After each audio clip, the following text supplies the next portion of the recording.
সবার খাওয়া দাওয়া হয়ে গেছে। আমরা এখন উড়ে চলেছি। এখানে শর্মি, শেয়ান সবার খাওয়া দাওয়া হয়ে গেছে। লাইটটা কমিয়ে দেওয়া হয়েছে। এই লাইট সবাই এবার মোটামুটি আমরা স্লিপি মোডে চলে যাচ্ছে। এইখানে আমরা বাইরে দেখতে পাচ্ছি আমরা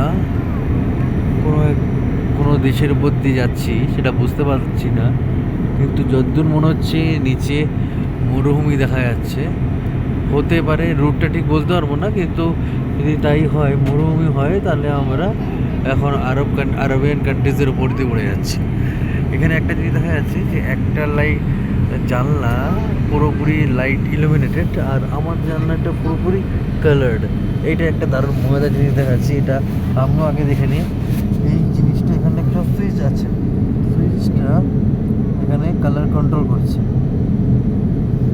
আমি যদি এটাকে বাড়িয়ে এরকম করে অ্যাডজাস্ট করি, এখানে একটু পরেই মজাটা বোঝা যাবে।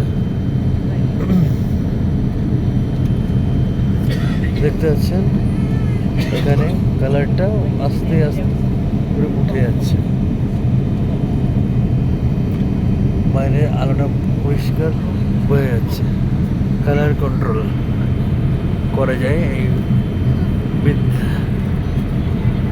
যেগুলো অ্যাব্রডে যায়, সেগুলো দেশি ফ্লাইটগুলোতে আমি আগে কখন এই জিনিস দেখিনি। যেগুলো আমাদের ইন্টারনাল ডোমেস্টিক ফ্লাইট, সেই ডোমেস্টিক ফ্লাইটে এই সুবিধা আছে কি না ঠিক আমি বলতে পারবো না, কিন্তু ইন্টারন্যাশনাল ফ্লাইটে এই সুবিধাটা দেখতে পেলাম যে আমি জানলার কাছে এর কালার আমি কন্ট্রোল করতে পারি। আমার ইচ্ছা আমি কন্ট্রোল করতে পারি।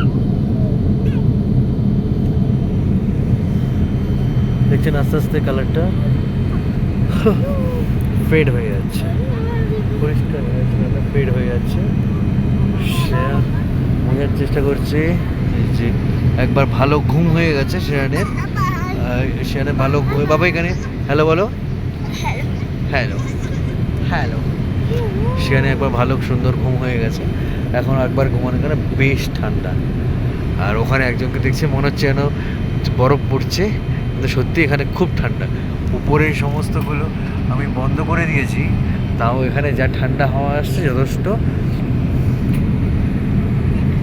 এই যে চলেছে, কালার পুরো ফেড হয়ে গেছে, কালারটা নর্মাল কালারে চলে এসছে, যেখান থেকে সূর্যের আলো পড়ে গেছে। এটা সত্যি কোনো মরুভূমির উপর দিয়ে এই যাচ্ছে না, এই এখন আবার প্রচুর মেঘ দেখা যাচ্ছে। ঠিক বুঝতে পারলাম না ঠিক কোন দেশের উপর দিয়ে আমরা উড়ে যাচ্ছি। যাক, আবার নতুন কিছু দেখা গেলে তখন আবার সেটা আমি তুলে ধরার চেষ্টা করব।